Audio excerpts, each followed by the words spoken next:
Fusionary Health, my podcast where I interview the best of the best in health and wellness. I have the pleasure of interviewing and meeting with the most incredible practitioners in the health and wellness space who are physicians, who are practitioners in different ways. And I love to share their wisdom with you. So every month I'll be sharing a solo episode on Ayurveda, and I'll also be sharing these incredible interviews. So let's dive in. Hi, Lorna. Hi, thank you for having me. Of course. Thanks for coming. So Lorna is Little Chef Big Food, and I'm really excited to chat with you today. Will you share a little bit about who you are, your story? Because I know you had an autoimmune condition that led to you diving deep into nutrition and food in such a cool way. And I always love people who use food as a primary tool in their toolkit to heal their bodies. And so I'd love for you to share a little more about yourself. Yeah, so I'm a chef, right? I graduated many years ago. And so I love food. That was my big thing. That's why I went after high school, I was like, I need to study food. Yeah. And I worked in restaurants and catering and all of that. And then I had my first daughter. And I had a super healthy pregnancy, and that went really well.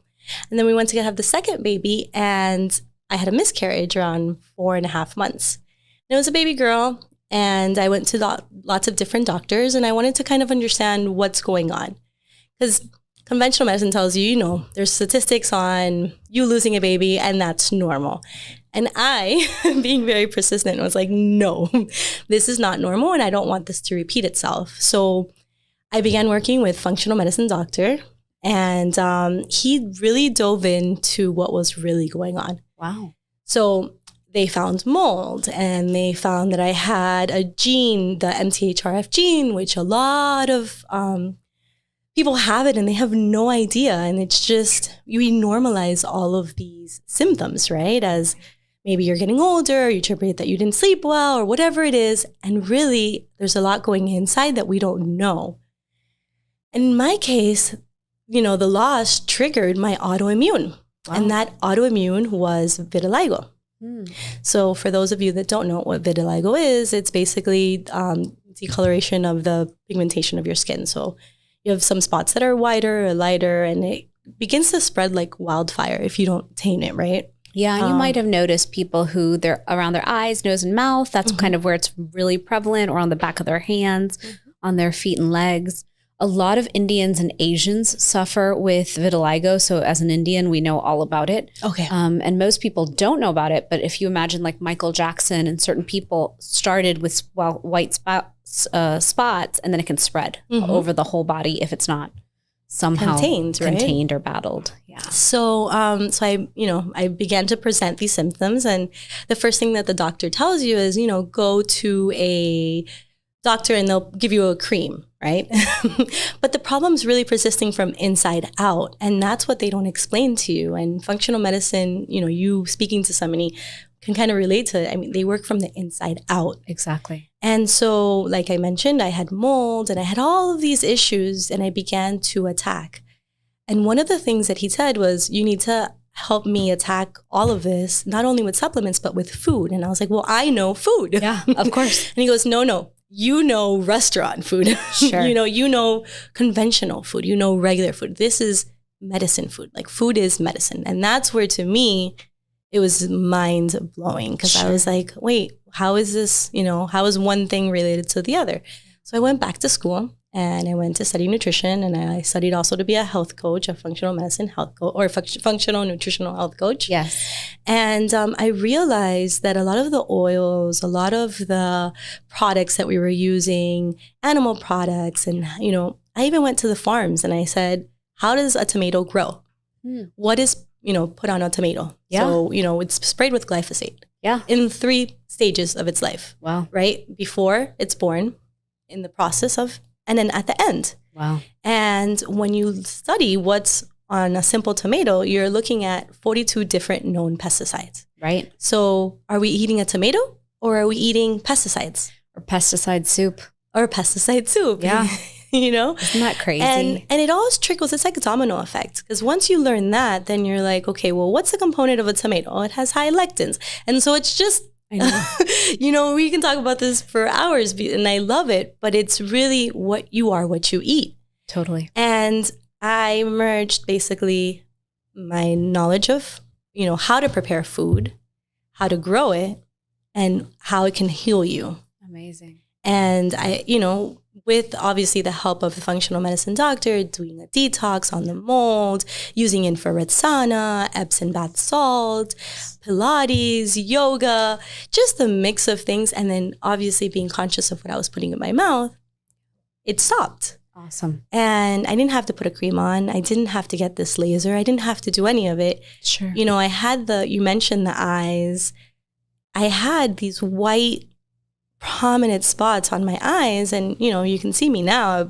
I barely wear makeup. Yeah. So, and they began to regenerate pigmentation on some spots. Other ones I still have, and that to me is, I wake up and I think, what am I putting in my mouth? Sure. That doesn't continue to make my autoimmune worse. Sure. And so I kind of see it as activated and deactivated, if that makes any sense, You put your vitiligo in remission. In remission. And in any given moment, you could reactivate or keep it in 100%. Deactivated mode. 100%. And there's a lot of things that trigger that. It's obviously a huge part is you are what, the food that you're putting in your mouth. But another is, stress. How much stress do you have on a daily basis? How many toxins we have? Because we go out there and we drink from bottled water, or we go out there and we use plastic containers into warm food. And it's a lot of components that sometimes can overwhelm you. But if you become conscious of this, it can actually help you in the long run. And so what are we looking for? We're looking for more years. We're looking for the best type of quality of life. True. So yeah. That's awesome. No, I love that. I love that introduction to yourself, because when I heard you share that before, I was like, she's my girl. She totally gets what I teach. That's what I'm trying to say to the world is we have an opportunity to build vibrant health every day. Mm-hmm. And when we get these disease pathologies diagnosed, really that diagnosis is just a wake-up call. Mm-hmm. And that wake-up call is your opportunity to create a total shift. And you get to decide which toolkit you reach into. Conventional medicine has its toolkits, and a lot of the times those are fantastic. I love acute chronic. I love the acute care. I love their surgeries. I love when I need a solution, Western medicine will give it to me. That's right. But I also think that we forget, or we may not have been exposed to all the other integrative modalities. They're not really alternative. They're the ancient original modalities that had profound toolkits for our health. Ayurveda is an entire system of medicine with detox protocols and toolkits. Naturopathic medicine, very aligned to Ayurvedic. Homeopathy. I love homeopathic solutions for people. I love acupuncture. I love Reiki. I love, you name a modality, I try all of them. Mm-hmm. And I want to know for me and my body, which ones work for me that I can reach for the minute I need them. That's correct. And then when people have a health issue, I'm like, you could go this way, that way, or this way. And I love to know the best of the best practitioners in each field. So when someone presents a problem, I'm like, you should go there. Mm-hmm. And then it's done. Like their problem is solved. It doesn't have to be through me, Yeah, we speak the same language. I also work with a lot of functional medicine doctors, and each of them have their specialty or their speciality. I mean, if you're looking for a gut, you should really look, at that doctor who's really researched that gut. And there's all sorts of it. And it's like you said, it's a toolkit. Yeah. It's a toolkit, and what works for me may not work for you, but works for another person.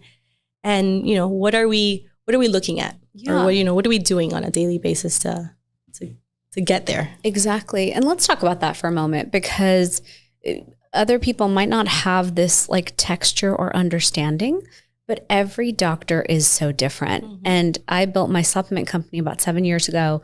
I've had the honor of meeting thousands of doctors. And people might think, oh, it's a chiropractor. No. Every chiropractor is very different. That's right. I have many who I met who I would never let touch my body. And then I have some who I'm like, gosh, I wish they were next door to me, because I could use that level of care every day. That's right. And that's who I send all my clients who have big problems. I'll send it to this person. And if I wanted that level of help, I'd send it to that person. So it's really cool if you're able to build your dream team for life. That's right. But let's talk about how even within functional medicine, people might think, oh, I have a complex health issue. I have an autoimmune condition. I need someone to help me unpack this and get to my root cause that's just in my body. But have you seen that each functional medicine doctor has their own approach, their own flavor, their own taste? That's right. Can you speak into that a little bit, like what you've seen? Yeah. You know, the one I worked with at the beginning when I had zero idea, right? He did study chiropractor. He is a chiropractor, right? Nice. And then he dove into even more, and he went into Harvard Medical School, and it was just, he continues to study, and it's his approach, like you say, right? And then I work with another one he basically sees from head to toe. And what I love about him is that he finds the mystery of what's going on when other doctors don't. And he has the ability to do so. And he uses a whole different system than the first one I just mentioned, from different supplements, different supplement companies, which I've, had the pleasure of using or even studying or seeing, to the first one. Right. So do they both work? Yes, they both work. Absolutely. But they both have different ways, and not just only these two examples, other ones, Sure. I love how there's a specific doctor. She actually works for Baptist. Okay. So she is what we call Western medicine or the conventional medicine, however, Sure. But she also has a functional medicine practice in Bal Harbour. Okay. And she's a specialist in the gut. Nice. So she sees on a day-to-day, medicine, that she works in the ER in Baptist in South Miami. Wow. And then on her days off, she gets to go to Bal Harbour and, wow, and work with clients or patients that whole different spectrum. Yeah, these are two opposite spectrums. It's two opposite spectrums, and she does both. Yeah. She has like 4 kids, so I don't know how she does it. Right. But she has a different approach, and that's really, what I love. She has a whole different approach. She has a whole different gamut of knowledge, and she's serving both worlds. Sure. Right? Sure. Different toolkit, like you mentioned. Yeah. And I've seen that. I have, there's a whole class of doctors called DPC, direct primary care. Mm-hmm. Most people wouldn't know about it. It's really up and coming. But a DPC doctor is someone who really has a panel of patients, and that's all they see. And they're available by text, by phone. It's like a membership model. Wow. And by being part of their membership, you get access to them. And they have the time to kind of dive into your issues and your struggles and what's going on with you. And so I've seen DPC do functional medicine. And I think that that's wonderful too, because they have the time then to go into it with you for an hour or an hour and a half and say, I figured it out. This is your main health struggle. This is how you should approach it. Wow. And so it's really cool to see all those different practitioners. And some of them are internal medicine with functional medicine. So each one coming from their own lens, and their own background, and their own approach have different ways to help you. Yes. I love that. Yeah. So let's talk about you for a moment. When you have clients who come to you, and when you said chef, I got really curious because I was like, do you help people cook food in their homes? Do you ever deliver the food so none of us have to cook again? Cooking is so much work. And as an Ayurvedic practitioner, to me, food is the most important thing I deliver in my home. Yes, I take care of everyone with love. Yes, it's a healthy space, all those things. And you mentioned plastic containers. To me, when I was ready to have children, it was a really big decision of the whole house must run at an Ayurvedic level of at the least amount of toxic burden that we can put on ourselves. So I had switched all the cleaning products to organic and natural. We only store food in Pyrex, in glass. We never store anything in plastic. All the glassware, my kids don't drink out of plastic. They have steel cups. They eat out of steel plates. They never ate out of plastic. So a lot of this work to just build a baseline of lowering their toxic burden was important. To me, also, their future fertility was important. I know that's a weird thought, but if our current generation is struggling, you better believe the future generations are so screwed. Yes. And so I thought, wow, let me invest in my dear Anya's future ability to have a child by just being conscious of everything that's happening baseline. But let's dive into food. So who are the people who typically come to you? Because I know you mentioned ice pops and cancer patients. Will you share a little bit of that? Because that's, part of your story. And I want to share that with people of why you got into what you're doing, who you help the most, and some of the ways that you help them. Yeah. So I help more people who, and it's hard to say this, but they're sick, right? They've already gone through the fact and where they know something's wrong, and they've seen medicine, like conventional medicine, and then they're just on 4, 5, 6 different scripts. And they're wondering, am I going to do this for the rest of my life? Because every year something adds on and piles on. And how do I reverse it? Like, I wasn't born with it. It's what I hear from them. And you're right. We weren't born with it. So let's dive into, what are you eating when you wake up? How many times are you going to the bathroom? They're like, why does that matter? And I'm like, because if it comes in, it must go out. And how is it coming out is very important. Exactly. Are you going once a day? Are you going twice a day? What does that look like? What does it look exactly? And people think it's so invasive, but I'm like, no, you can share. I'm very curious about your poop. Yes. What type of skin do you have? Like, are you breaking out? Are you breaking out in the back of your arm? Like, a lot of people don't realize that those are sensitivities to food. Right. I mean, maybe you're not allergic that you need an EpiPen, but your body's giving you signals. Not only and you're tired and you have migraine, and it's giving you signals that you're not doing well. You're not doing so good. So, they come to me and they're like, what is going on? And it's people from cancer, people who have autoimmune, people who just have IBS. If you really, like, my message out there is, if you want to get better through food, I'm your person. Nice. That's awesome. Whatever, even if you want to do preventative. Absolutely. Which it's actually like maybe a 5% of clients, right? 95% of them, they come to me when they're already ill. Right. So we really dive into, what are you eating? What is the first thing that you're eating after having breakfast? And breakfast, they're like, why is it the most important time of or meal of the day? And it's really because you fasted all night long. Correct. So what are you breaking that fast with? Right. It doesn't have to be at 8 a.m. It could be at 11 a.m. if you so choose. Sure. But what is it that you're eating? Are you eating pure carbs in the morning? Are you eating pure, carbs, starches, sugar?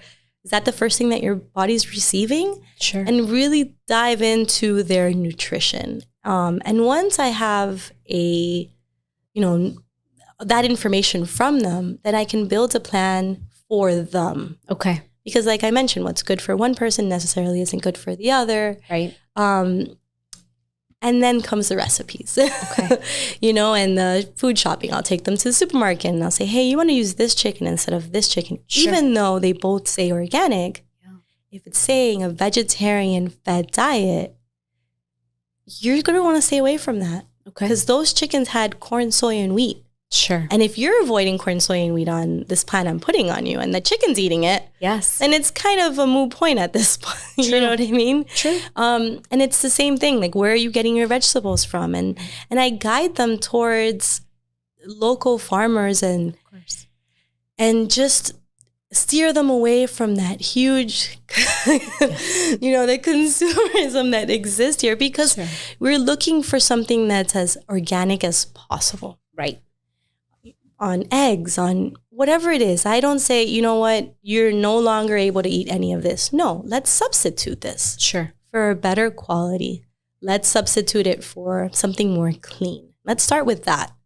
So what are some of your success stories? Because, out of all the things you're talking about, I agree with you. 95% of people who come to someone like you or me or any practitioner, it's usually because they've been living their life, their normal life, their normal way. Typically, we're taught by our parents what a diet is. Mm-hmm. It's the household diet. Whatever we're fed as children becomes what we eat as adults. Mm-hmm. And they did the best they knew. And so, especially growing up in America, many of us grew up eating fast food and all these things because it was convenient and easy. No one thought anything of it, that it was bad, especially back in the 80s and back then. But now we know better. And so people are trying to do better. But even though they're doing better, they're still ending up sick and diseased.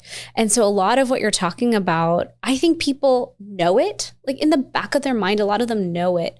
But putting it into practice is the hard part. Yes. Like sometimes even I shop when I'm with my kids, we're at Sprouts and I'm like, go for it, guys. Whatever you want to buy, you can have, because I'm really trying to encourage nutrient variety, nutrient density, exploring with food, having fun with food. I'm like, you want to try a weird type of nut? Go ahead. New salad bags, whatever you can find in the store. I mostly trust that it's mostly healthy and we explore with that. But when you have a client who comes to you and you're like, I'm going to want you to do these things. I will hold your hand and take you shopping. Do you go to people's homes and show them how to cook the food? I do. First, the first thing we do is kind of like a kitchen audit, what I like to call. Awesome. And that's with zero judgment, go in there and say, okay, if you're having these corn tortillas, I'm not going to take them away. I'm going to help you choose these siete almond tortillas instead, right? Sure. And it's not because it's the brand, it's because it's the cleanest thing out there right now. Yeah. Right? And it has like 3 ingredients. Right. Very clean that you can read. Yes. Right? Yeah. Because when you turn around the labels on most of the things that they have in their pantry, you can't even pronounce it. It's true. And it has like coloring and it has like maltodextrin and they're like, well, what's maltodextrin? Well, you know, so you kind of go in there and you educate and you just say, so instead of these, you know, flour or corn tortillas, we're going to swap this out for that. And you're going to still have a tortilla. Totally. It's just going to be better for your body. Exactly. And once you've shown them, that's a tool that they're going to implement to their kids, to their family. Sure. And they're going to be able to say, okay, I'm not going to grab these. I'm going to grab these. Right. And the inflammation is just going to begin to dissipate. It's just going to go down. Totally. And when you ask me about success stories, after a week, they're like, why do I feel lighter? Yeah. That's the first thing I hear. Why do I feel lighter? And I'm still having chicken with almond flour tortillas and avocado. Yeah. And I didn't feel like I needed all this amount of carbs in it. Right. And I'm not saying carbs are bad because you need good carbs, right? Sure. But why do I feel lighter is the first thing I hear. And then after the second week, it's, hey, my brain fog. Why am I I can go through a conversation now and think clear. And I was like, I have no idea. Of course I do. Yeah. You know, but it's these effects or these secondary effects that you're saying, they're coming to you and they're telling you, and you know that with a couple of shifts of food, that's it. Totally. It's going to change the game. And I'm not saying it's going to cure them 100%. Sure. But it's going to help them win 75 to 80% of the game so that when they do, you know, if they're vitamin deficient or if they're mineral deficient, whatever it is, and they get those supplements, they're helped on that end, but they've won the game with food as well. So it's like, it's a combination, right? It's a huge part is the food, but maybe you are low on vitamin D. And maybe that's a supplement you need to take for 3 months. Totally. And that will be the cherry on top. Yeah. But yeah, those are kind of the success stories. After 45 days there, it's a whole new thing. They don't want to go back to feeling how they came to me. True. So they're going to say no to that McDonald's and they're going to say, can I have the grilled fish at a restaurant as opposed to the fried fish? Totally. Because they began to feel good. And even when they do order that fried fish and they have it and then they're like, oh, I feel really heavy and bloated now. Well, they now can identify that it's the foods that they're eating. True. And now they have that knowledge. They've left, you know, they've left my program and they have that knowledge. And it's just like, it's a whole different, you know, mindset that they will have now. Sure. No, I love that because people don't understand inflammation. And it's why I keep harping on inflammation. I created a 7-day inflammation reset challenge. Okay. I was like, guys, it's free. Go to my website. Just do it with me. Anytime I do it, a lot of these symptoms you're talking about lift. And it's so important that if we can cut that inflammation down significantly, we're not going to have that chronic low-grade persistent inflammation that's reaping damage and causing damage everywhere in the body. And then we won't have this pileup of symptoms like fatigue and brain fog and bloating and indigestion. And then it just piles on from there. Right. So when it comes to food, since you are this expert, you're bringing together not just culinary arts and culinary, which you studied to be a chef. Mm-hmm. You also went and studied the animals, the process of growing the food, which, by the way, most of us pay no attention to. We just assume that if I'm buying it X store, it's safe to eat. And one big argument I make to my children is just because you're calling it a food, just because a thing is sold in a grocery store doesn't make it a food. Correct. Doesn't mean that the body is going to receive that thing as food. That's correct. The body can very well receive something that you consumed as poison. And then it has to go find a way to deal with this poisonous foreign body that you threw into your gut, assuming it could digest it. So you have that experience of like saying, wow, glyphosate all over the food all day may not be the ideal thing for me, for my autoimmune condition, or for anyone else's. And then going into that next step. So let's dive into that just a little bit more, because I think it's by far the most profound step For me as an Ayurveda practitioner, I want to say, this is your dosha. Let's fix your sleep. Let's fix all these things. But I have a line and I stop right there and I'm like, take my turmeric and then you should be fine. So when I talked to you, I was like, she's the perfect next person to hand people to say, hey, food matters. We all need to learn more about food. All of us, myself included. I love learning which food is better, which eggs are the best for my home, which dressing should I get? I literally stand in the grocery store and I'm like, they're all bad. I should make my own, but I don't know how to make my own. Who has the time? Oh, I guess I'll just buy this one and xanthan gum might not kill me today. Okay, right? And so those are the choices. So will you share a little more about like the grocery shopping and the kitchen audit and the preparation of food part, just because I think it really gives people hope that if they're on this journey and they're suffering, there's a real solution. Okay, so I'm on a hunt at all times when I go to the supermarket because there's so many small companies that are really coming up with some great products, right? And we live a very busy life here. We're on the go, like you say. We're on the go. We're always on move, move, move. And how do I get this faster but not hurt me or my family in the process? So I am constantly on the hunt and I will call companies and ask for their certificates. It's insane. And so when I recommend a product or I recommend a company, it's because I have their certificate. And when you want to avoid me, then I know that that's not the company that I'm going to recommend to my clients, right? Which is kind of crazy. They're like, you really do this? And I'm like, yes, because it's my health and I want to, and it's your health and this is what I do. So that's on number one. Number two is when we do the supermarket audit, like I meant, or the supermarket trip, you're really looking to start in the vegetables. Sure. And kind of work your way towards, the meats, if you have meats, and so on and so forth. So I focus on what they already eat. So it's not such a game changer, just on swaps. Sure. So you're not going from just a fish diet to all of a sudden you're just eating vegetables. Right. No, it has to be attainable for that person. Sure. Right. Like gently easing them in. Easy swaps. Exactly. We're not ripping all the fun foods out of your hands. Exactly. We're kindly creating little switches. And then honestly, after round one, I would imagine you need to do a round two where you're like, you mastered this. Want to go deeper? Yes. Okay. Now let's talk about the next layer. Yes. And then really, as far as the cooking goes, right?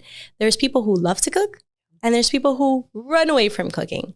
So I've even partnered with a company that brings chefs to your home and they use the plan. Like I've talked to these chefs. So I kind of train them and I say, okay, this is what you're going to use for this person. You're going to make sure they're going to have pink salt and avocado oil from Primal Kitchen. And you're going to have this, and this for them. Nice. And here are the recipes you're going to use for that person. And they go in there and they meal prep. And no, it doesn't break your bank because people are like, is it going to break my bank? Sure. No, it's actually, if you add up all those meals that you're having out and you add up, all those expenses, you're going to say, wow, I'm saving a lot more having someone here to prep my food for Monday, Tuesday, Wednesday. And then on Wednesday to prep for Thursday, Friday, Saturday, Sunday. Sure. Or however days, So I've really kind of just, really hit it on all different sorts of clients. If you want to cook yourself, I'll give you the tools. Right. But we also have chefs that will come to your home and that's amazing. And prep cook for you. So would you have a chef? Let's dive into that for a moment because I love that idea. For me, I'm an Indian woman and a practitioner of Ayurveda and a teacher of Ayurveda. Okay. And so to me, food actually, like I said at the beginning, is one of my most important jobs. Okay. So I facilitate my home to have the best food. That doesn't mean that I cook it all. Because for me to spend an hour to an hour and a half cooking a day when I could be working and building things to change the world, that trade-off is a pretty big trade-off to me. But I don't mind on the weekend doing my meal prep, cooking an amazing meal for my family that's healthy and fresh.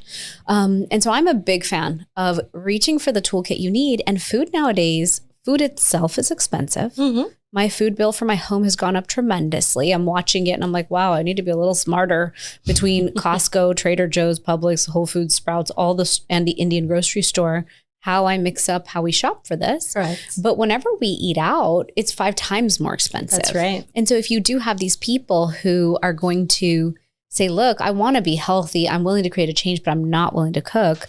I really love this idea that you partnered with chefs. Mm-hmm. You educate the chef on what you're okay with your client eating. You're not torturing the client, say, I'm going to make you a raw vegan tomorrow. No. But you're sympathetically adjusting the diet. And what is that? Like, what does that look like? Is it twice a week? What are like the rate ranges? It really varies on how many times you want. Some people don't want leftovers. Sure. And they want the chef to go 4 times a week. Okay. And hey, if you would like that, that's great. But you're looking at to spend without groceries around $240 for that person to come in there and cook a 3 to 4 hour session. Wow. And in those 3 to 4 hours, she's going to leave you 3 to 4 proteins, 3 to 4 starches, 3 to 4 vegetables, packed and ready to go. Nice. That's your breakfast, lunch, and dinner for a couple days. It is. And to be honest with you, I think what happens with most of us is that if you do cook at your home, sometimes we cook a lot and we end up throwing things away. And so in one of the cooking classes that I give or, facilitate to my clients is, hey, how can we meal prep for 3 days? And it'll take you an hour on a Sunday, like you mentioned. Sure. And then on Wednesday, it'll take you another hour to get you through the rest of the weekends without having so much waste. Yeah. Because we waste a lot here. True. Right? And so we look for that balance, but we have to make sure if that person, what their schedule is like. So it can be attainable. Sure. Right? You're not going, like you said, from full on eating meat to full on eating vegan. No, that's not attainable. Totally. So we have to kind of meet the client halfway and say, where are you at? Where do you need to be at? Yeah. And how can we get you there? And how do you keep it tasting good? And how do you keep, yes. Yeah. So because you have that background as a chef, you're not going to strip it all out and make it. It's really funny because people think that, or we have that idea in where good food or healthy food doesn't taste as good. No. You can use cilantro, onion, and garlic and season your chicken the day before, on a Sunday. And on Tuesday, that's going to taste really, really good. You don't need to add 10,000 things to it. Sure. The simpler, the better, and the healthier and the easier. And, you're just going to make your life a lot easier. So that's what I love to kind of teach. Thank you. I feel like I could talk to you all day. And I feel like we might need a future episode where we dive into recipes and food and all these things, because food is so personal. And the cuisines we eat are personal. And the way we feed ourselves in our home is so personal. It is. And yet it's so important that we keep learning about food so we can keep reinvesting in our vibrant health that we all want to have. Well, thank you for having me. Yeah. It was lovely talking to you. And I would love to come back for a second. For sure. So thank you for joining me. Thank you for joining me for this episode. Where can people find you online? Yeah. So I have a website, LilChefBigFood.com. And then my Instagram is Lil, so Lil, Chef Big Food. And that's about it. Awesome. Okay, perfect. And you can find me at ShivaniGupta.com, SHIVANI. And this podcast is on Instagram as @Fusionary Health. You can follow me on Apple Podcasts, Spotify, or wherever you enjoy your shows. And this show is brought to you by Fusionary Formulas, the best turmeric supplement company on earth. And you can use the code Fusionary Health to get 15% off. So thanks for joining us today. Thank you.